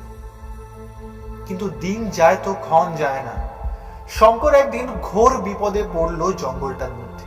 সে বিপদটাও বড় অদ্ভুত ধরনের।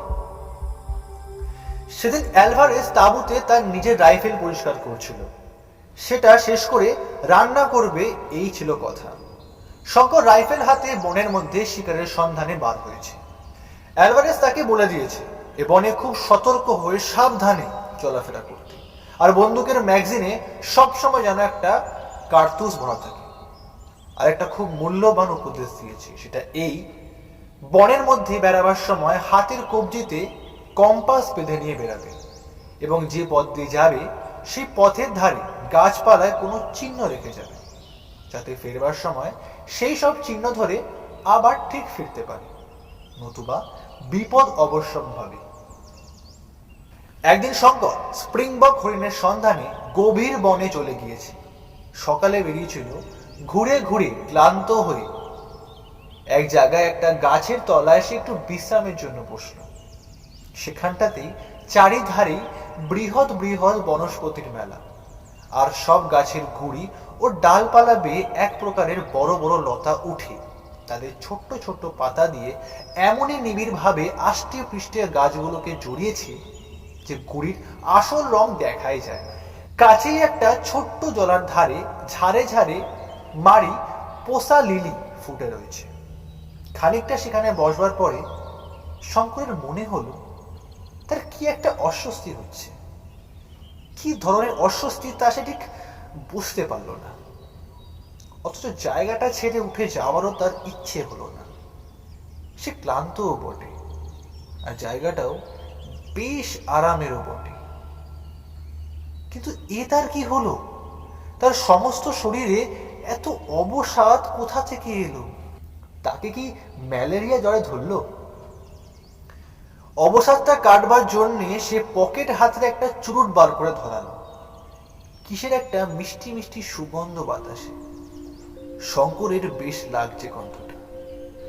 একটু পরে দেশলাইটা মাটি থেকে কুড়িয়ে পকেটে রাখতে গিয়ে মনে হলো হাতটা যেন তার নিজের নেই, যেন আর কারো হাত। তার মনের ইচ্ছায় সে হাত নড়ে না। ক্রমে তার সর্বশরীর যেন বেশ একটা আরামদায়ক অবসাদে অবশ হয়ে পড়তে চাইল। কি হবে এই বৃথা ভ্রমণে? আলেয়ার পিছু বৃথা ছোটা। এইরকম বনের ঘন ছায়ায় নিভৃত লতা বিতানে অলস স্বপ্নে জীবনটা কাটিয়ে দেওয়ার চেয়ে সুখ আর কি আছে? একবার তার মনে হলো এই বেলা উঠে তাঁবুতে যাওয়া যাক, নতুবা তার কোনো একটা বিপদ ঘটবে যেন। একবার সে উঠবার চেষ্টাও করতে গেল, কিন্তু পরক্ষণেই তার দেহ মন ব্যাপী অবসাদের জয় হলো। অবসাদ নয়, যেন একটা মৃদু মধুর নেশার আনন্দে। সমস্ত জগৎ তার কাছে তুচ্ছ। সে নেশাটাই তার সারা দেহে অবশ করে আনছে ক্রমশ। শঙ্কর গাছের শিকড়ে মাথা দিয়ে ভালো করে শুয়ে পড়ল। বড় বড় কটন উড গাছের ডালে শাখায় আলো ছায়ার রেখা বড় অস্পষ্ট। কাছে কোথাও বন্য পেচকের ধ্বনি অনেকক্ষণ থেকেই শোনা যাচ্ছিল। ক্রমে যেন তা ক্ষীণতর হয়ে আসছে। তারপর কি হলো শঙ্কর আর কিছু তা জানে না। অ্যালভারেস যখন বহু অনুসন্ধানের পর ওর অচৈতন্য দেহটা কটন উড জঙ্গলের ছায় আবিষ্কার করলো, তখন বেলা বেশি নেই। প্রথমটা অ্যালভারেসের মনে হলো এ নিশ্চয়ই সর্পাঘাত, কিন্তু দেহটা পরীক্ষা করে সর্পাঘাতের কোনো লক্ষণে দেখা গেল না। হঠাৎ মাথার ওপরকার ডালপালা ও চারিধারের গাছপালার দিকে নজর পড়তেই অভিজ্ঞ ভ্রমণকারী অ্যালভারেস ব্যাপারটা সব বুঝতে পারল। সেখানটাতে সর্বত্র অতি মারাত্মক বিষলতার বন, যার রসে আফ্রিকার অসভ্য মানুষেরা তীরের ফলা ডুবিয়ে নেয়, যার বাতাস এমন সুগন্ধ বহন করে কিন্তু নিঃশ্বাসের সঙ্গে বেশি মাত্রায় গ্রহণ করলে অনেক সময় পক্ষাঘাত পর্যন্ত হতে পারে। মৃত্যু ঘটাও আশ্চর্যজনক। তাঁবুতে এসে শঙ্কর 2-3 দিন শয্যাগত হয়ে রইল। সারা শরীর তার ফুলে ঢোল, মাথা যেন ফেটে যাচ্ছে, আর সর্বদাই তৃষ্ণায় গলা কাঠ। অ্যালভারেস বলল, তোমাকে যদি সারা রাত ওখানে থাকতে হতো তাহলে সকালবেলা তোমাকে বাঁচানো কঠিন হতো। একদিন একটা ঝর্ণার জলধারার বালুময় তীরে শঙ্কর হলদে রঙের কি একটা দেখতে পেল। অ্যালভারেস পাকা প্রসপেক্টর, সে এসে বালি ধুয়ে সোনার রেণু বার করল, কিন্তু তাতে সে বিশেষ উৎসাহিত হলো না। সোনার পরিমাণ এত কম যে মজুরি পোষাবে না। 1 টন বালি ধুয়ে আউন্স 3 সোনা পাওয়া হয়তো যেতে পারে। শঙ্কর বলল, বসে থেকে লাভ কি? যা সোনা পাওয়া যাচ্ছে পাওয়া যাক না। 3 আউন্স সোনার দামও তো কম নয়। সে যেটাকে অত্যন্ত অদ্ভুত জিনিস বলে মনে করছে, অভিজ্ঞ প্রসপেক্টর অ্যালভারেসের কাছে সেটা কিছুই নয়। তাছাড়া শঙ্করের মজুরির ধারণার সঙ্গে অ্যালভারেসের মজুরির ধারণার মিল খায় না। শেষ পর্যন্ত ও কাজ শঙ্করকে ছেড়ে যেতে হলো। ইতিমধ্যে ওরা মাসখানেক ধরে জঙ্গলের নানা অঞ্চলে বেড়ালো। আজ এখানে 2 দিন তাঁবু পাতে, সেখান থেকে আরেক জায়গায় উঠে যায়। সেখানে কিছুদিন তন্ন তন্ন করে চারিধার দেখবার পরে আরেক জায়গায় উঠে যায়।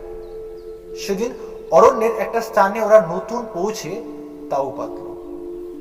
শঙ্কর বন্দুক নিয়ে 2-1টা পাখি শিকার করে সন্ধ্যায় তাঁবুতে ফিরে এসে দেখলো অ্যালভারেস বসে চুরুট টানছে। তার মুখ দেখে মনে হলো সে উদ্বিগ্ন ও চিন্তিত। শঙ্কর বলল, আমি বলি অ্যালভারেস, শোনো, তুমি যখন বার করতে পারলে না, তাহলে চলো ফিরি। অ্যালভারেস বলল, আরে নদীটা তো উড়ে যায়নি। এই বন পর্বতের কোনো না কোনো অঞ্চলে সেটা নিশ্চয়ই আছে। তবে আমরা বার করতে পারছি না কেন? আমাদের খোঁজা ঠিক মতো হচ্ছে না। কি বলছো অ্যালভারেজ? আমরা 6 মাস ধরে এই জঙ্গলে চষে বেড়াচ্ছি, এর থেকে বেশি আর কি খুঁজবো? কিন্তু মুশকিল কি হয়েছে জানো শঙ্কর, তোমাকে এখনো কথাটা বলিনি। শুনলে হয়তো খুব দমে যাবে বা ভয় পাবে। আচ্ছা, তোমাকে একটা জিনিস দেখাই, এসো আমার সঙ্গে। শঙ্কর অধীর আগ্রহ ও কৌতূহলের সঙ্গে ওর পেছন পেছন চলল। ব্যাপার কি? অ্যালভারেজ একটু দূরে গিয়ে একটা বড় গাছের তলায় শঙ্করকে দাঁড় করিয়ে রেখে বলল, শঙ্কর, আমরা আজই এখানে এসে তাও পেতেছি, তাই তো? আচ্ছা, এই গাছের গুড়ির কাছে সরে এসো তো, দেখো তো এখানে কি লেখা আছে। শঙ্কর এগিয়ে গিয়ে দেখলো গুড়ির নরম ছাল ছুরি দিয়ে খুদে কি যেন DA লিখে রেখেছে, কিন্তু লেখাটা টাটকা নয়, অন্তত মাস খানেকের পুরো। শঙ্কর ব্যাপারটা কিছু বুঝতে পারল না। অ্যালভারেজের মুখের দিকে চেয়ে রইল। অ্যালভারেজ বলল, বুঝতে পারলে না? এই গাছেই আমি মাসখানেক আগে আমার নামের অক্ষর দুটি খুদে রাখি। আমার মনে একটু সন্দেহ হয়, তুমি তো বুঝতে পারো না, তোমার কাছে সব বনই সমান। এর মানে এখন বুঝছো? আমরা চক্রাকারে বনের মধ্যে ঘুরছি। এসব জায়গায় যখন এরকম হয়, তখন তা থেকে উদ্ধার পাওয়া বেজায় শক্ত। এতক্ষণে শঙ্কর ব্যাপারটা বুঝলো। বলল, এ কথার মানে কি? আমরা তো আজকে এখানে এলাম, এর আগে আবার কবে এখানে এসেছিলাম?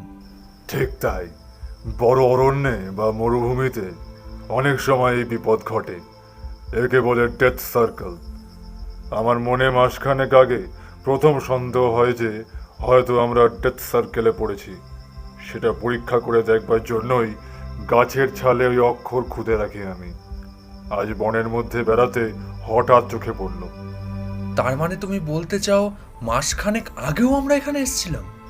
আমার মনে হয় কম্পাস খারাপ হয়ে গিয়েছে।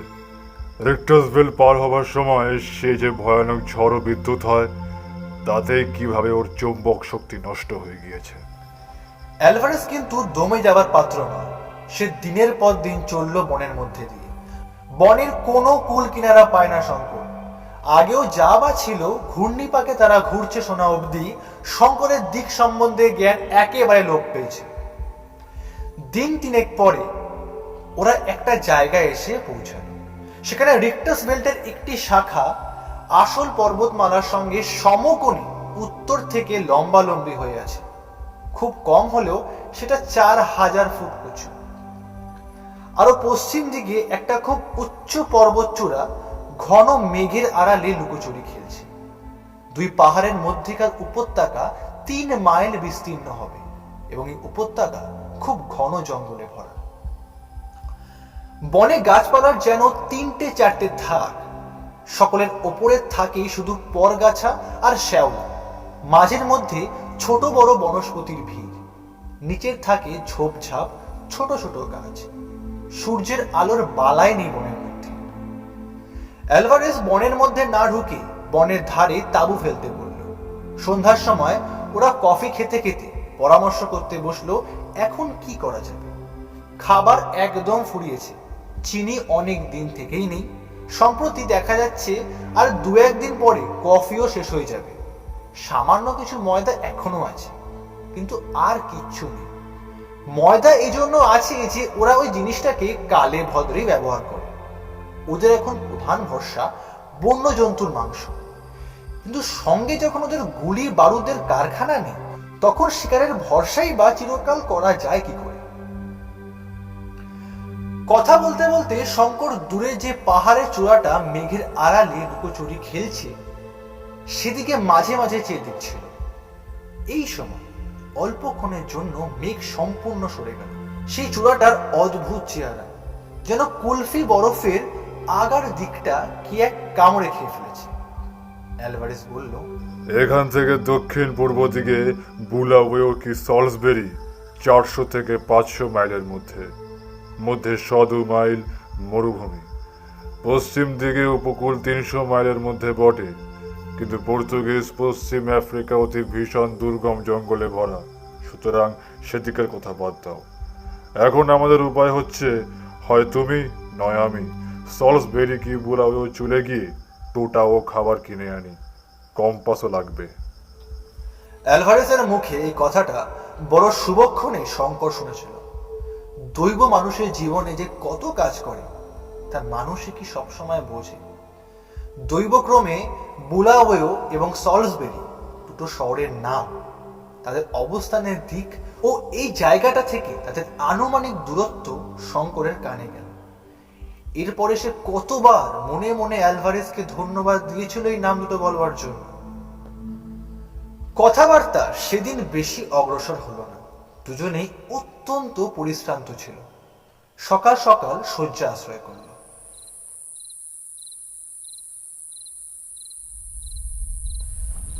মাঝরাতে শঙ্করের ঘুম ভেঙে গেল। কি একটা শব্দ হচ্ছে ঘন বনের মধ্যে, কি একটা কাণ্ড যেন কোথায় ঘটছে বনে। অ্যালভারেজও বিছানায় উঠে বসল। দুজনেই কান খাড়া করে শুনল। বড় অদ্ভুত ব্যাপার, কি হচ্ছে বাইরে? শঙ্কর তাড়াতাড়ি টর্চ জ্বেলে বাইরে আসছিল। অ্যালভারেজ তাকে বারণ করলো, বলল, এসব অজানা জঙ্গলে রাতের বেলা ওরকম তাড়াতাড়ি তাঁবুর বাইরে যেও না। তোমাকে অনেকবার সতর্ক করেছি। বিনা বন্দুকি বাজাচ্ছ কোথায়? তাঁবুর বাইরে রাত্রি ঘুটঘুটে অন্ধকার। দুজনেই টর্চ ফেলে দেখলো বন্য জন্তুর দল গাছপালা ভেঙে ঊর্ধ্বশ্বাসী উন্মত্তের মতো দিক বিদিক জ্ঞান শূন্য হয়ে ছুটে পশ্চিমের সেই ভীষণ জঙ্গল থেকে বেরিয়ে পূব দিকে পাহাড়টার দিকে চলেছে। হায়না, বেবুন, বুনো মোষ দুটো চিতাবাঘ তো ওদের গা ঘেঁষে ছুটে পালালো। আরো আসছে, দলে দলে আসছে। ধারি ও মাঝি কলগস বাদর দলে দলে ছানাপোনা নিয়ে ছুটছে। সবাই যেন কোনো আকস্মিক বিপদের মুখ থেকে প্রাণের ভয় ছুটছে। আর সঙ্গে সঙ্গে দূরে কোথায় একটা অদ্ভুত শব্দ হচ্ছে, চাপা, গম্ভীর, মেঘ গর্জনের মতো শব্দটা। কিংবা দূরে কোথাও হাজারটা জয় ঢাক যেন একসঙ্গে পাচ্ছে। ব্যাপার কি? দুজনেই দুজনের মুখের দিকে চাইল। দুজনেই অবাক। অ্যালভারেজ বলল, শঙ্কর, আগুনটা ভালো করে জ্বালো, নয়তো বন্য জন্তুর দল আমাদের তাঁবু শুদ্ধ ভেঙে মারিয়ে চলে যাবে। জন্তু জানোয়ারদের সংখ্যা ক্রমেই যেন বেড়ে চলল। মাথার উপরেও পাখির দল বাসা ছেড়ে পালাচ্ছে। প্রকাণ্ড একটা স্প্রিংবক হরিণের দল ওদের 10 গজের মধ্যে এসে পড়ল। কিন্তু ওরা দুজনেই তখন এত হতভম্ব হয়ে গিয়েছে ব্যাপার দেখে, এত কাছে থেকে পেয়েও গুলি করতে ভুলে গেল। এমন ধরনের দৃশ্য ওরা জীবনে কখনো দেখে। শঙ্কর অ্যালভারেজকে কি একটা জিজ্ঞেস করতে যাবে, তারপরেই প্রলয় ঘটল। অন্তত শঙ্করের তো তাই বলে মনে হলো।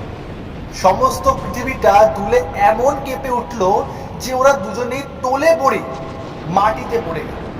সঙ্গে সঙ্গে হাজারটা বাজ যেন নিকটে কোথায় পড়ল। মাটি যেন চিরে ফেরে গেল। আকাশটাও যেন সেই সঙ্গে ফাটলো। অ্যালভারেজ মাটি থেকে উঠবার চেষ্টা করতে করতে বলল, ভূমিকম্প। কিন্তু পরক্ষণেই তারা দেখে বিস্মিত হলো, রাতের অমন ঘুটঘুটে অন্ধকার হঠাৎ দূর হয়ে 50,000 বাতির এমন বিজলি আলো জ্বলে উঠলো কোথা থেকে। তারপর তাদের নজরে পড়ল দূরের সেই পাহাড়টা চূড়ার দিকে। সেখানে যেন একটা প্রকাণ্ড অগ্নিলীলা শুরু হয়েছে। রাঙা হয়ে উঠছে সমস্ত দিক দিগন্ত সেই পোলার আলোয়। আগুন রাঙা মেঘ ফুঁসিয়ে উঠছে পাহাড়ের চূড়ো থেকে 2000, 2500 ফুট পর্যন্ত উঁচুতে। সঙ্গে সঙ্গে কি বিশ্রী নিঃশ্বাস রোধকারী গন্ধকের উৎকট গন্ধ বাতাসে। অ্যালভারেজ এদিকে চেয়ে ভয়ে বিস্ময়ে বলে উঠল, আগ্নেয়গিরি, সান্টা আনা গ্রাসিয়া দা কর্ডোভা। কি অদ্ভুত ধরনের ভীষণ সুন্দর দৃশ্য। কেউ যেন চোখ ফিরিয়ে নিতে পারল না। লক্ষ্যটা তুবড়ি যেন একসঙ্গে জ্বলছে। লক্ষ্যটার রং বসালে যেন একসঙ্গে কে আগুন দিয়েছে। শঙ্করের জন্য তাই মনে হয়। রাঙা আগুনের মেঘ মাঝে মাঝে নিচু হয়ে যায়। হঠাৎ যেমন আগুনে ধুনো পড়লে দপ করে জ্বলে ওঠে, অমনি দপ করে 1000 ফুট ঠেলে ওঠে। আর সেই সঙ্গে 1000টা বোমা ফাটার আওয়াজ। এদিকে পৃথিবী এমন কাঁপছে যে দাঁড়িয়ে থাকা যায় না, কেবল মাটিতে পড়ে যেতে হয়। শঙ্কর তো টলতে টলতে তাঁবুর মধ্যে ঢুকলো। ঢুকে দেখে একটা ছোট্ট কুকুর ছানার মতো জীব তার বিছানায় একসঙ্গে গুটিসুটি হয়ে ভয়ে কাঁপছে। শঙ্করের টর্চ আলোয় সেটা থতমত খেয়ে আলোর দিকে চেয়ে, আর তার চোখ দুটোর মনি সঙ্গে সঙ্গে জ্বলতে লাগলো। অ্যালভারেজ তাঁবুতে ঢুকে দেখে বলল, নেকড়ে বাঘের ছানা, রেখে দাও আমাদের আশ্রয়ের নিচে যখন প্রাণের ভয়। ওরা কেউ এর আগে প্রজ্বলন্ত আগ্নেয়গিরি দেখে, তা থেকে যে কি বিপদ আসতে পারে তা ওদের জানা নেই। কিন্তু অ্যালভারেজের কথা ভালো করে শেষ হতে না হতেই হঠাৎ কি প্রচন্ড ভারী জিনিসের পতনের শব্দে ওরা আবার তাঁবুর বাইরে গিয়ে যখন দেখলো যে একখানা 1500 ওজনের জ্বলন্ত কয়লার মতো রাঙা পাথর অদূরে একটা ঝোপের ওপর এসে পড়েছে, সঙ্গে সঙ্গে ঝোপটাও চলে গেছে। তখন অ্যালভারেজ ব্যস্ত সমস্ত হয়ে বলল, পালাও পালাও শঙ্কর, তাঁবু ওঠাও শিগগিরই। ওরা তাঁবু ওঠাতে ওঠাতে আরো 2-5খানা আগুন রাঙা জ্বলন্ত ভারী পাথর এদিক ওদিক সশব্দে পড়ল। নিঃশ্বাস তো একদিকে বন্ধ হয়েই আসে, এমনই ঘন গন্ধকের ধোঁয়া বাতাসে ছড়িয়েছে। দৌড় দৌড় দৌড় 2 ঘন্টা ধরে ওরা জিনিসপত্র কতকটা টেনে, কতকটা হিচড়ে, কতকটা বয়ে নিয়ে পূব দিকে সেই পাহাড়ের নিচে যখন পৌঁছালো, সেখানেও গন্ধকের গন্ধ বাতাসে ছড়িয়েছে। আধ ঘন্টা পরে সেখানে পাথর পড়তে শুরু করল। ওরা পাহাড়ের উপরে উঠল। সেই ভীষণ জঙ্গল আর রাত্রির অন্ধকার ঢেউ।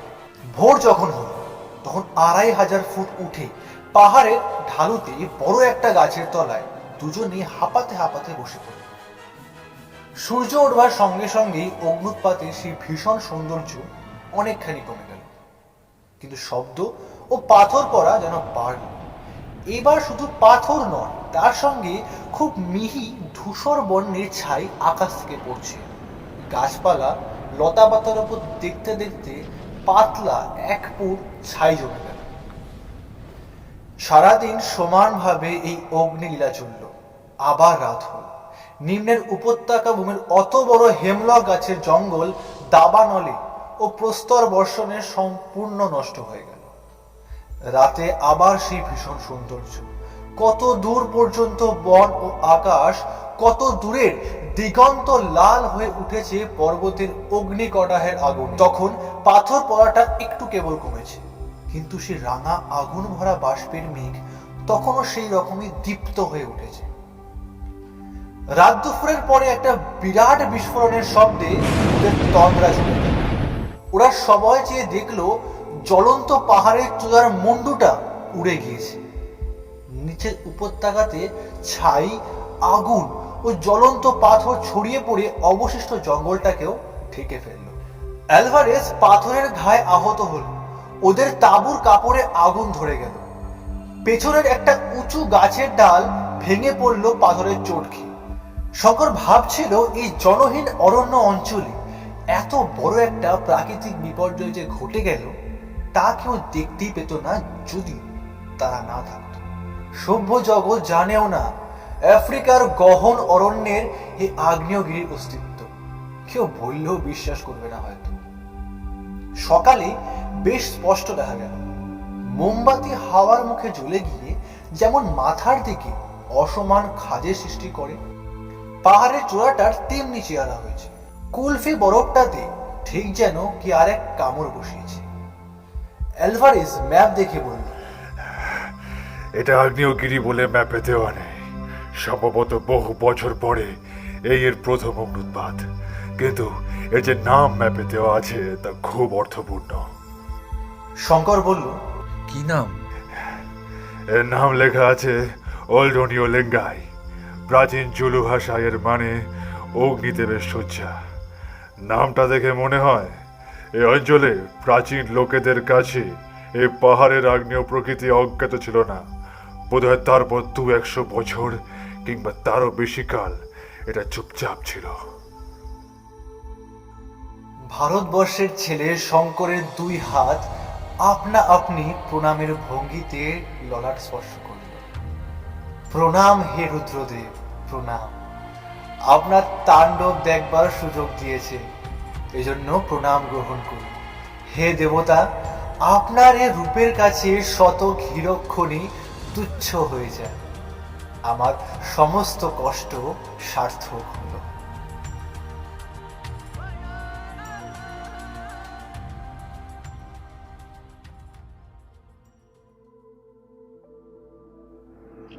এতক্ষণ আপনারা শুনছিলেন বিভূতিভূষণ বন্দ্যোপাধ্যায়ের চাঁদের পাহাড়ের তৃতীয় পর্ব। গল্প পাঠে এবং অ্যালভারেজের ভূমিকায় জয়জিৎ, গল্পের সূত্রধার শঙ্কর এবং অন্যান্য ছোটখাটো চরিত্রে আমি অভিক, ব্যাকগ্রাউন্ড সাউন্ড এবং স্পেশাল এফেক্টসে জয়জিৎ, গল্প পরিকল্পনা এবং পরিচালনায় অভিক এবং জয়জিৎ। আগামী বৃহস্পতিবার আমরা আবার আসব বিভূতিভূষণ বন্দ্যোপাধ্যায় চাঁদের পাহাড়ের চতুর্থ পর্ব নিয়ে, ঠিক সন্ধ্যে 7টায়, শুধুমাত্র রাতের রেডিও ইউটিউব চ্যানেলে।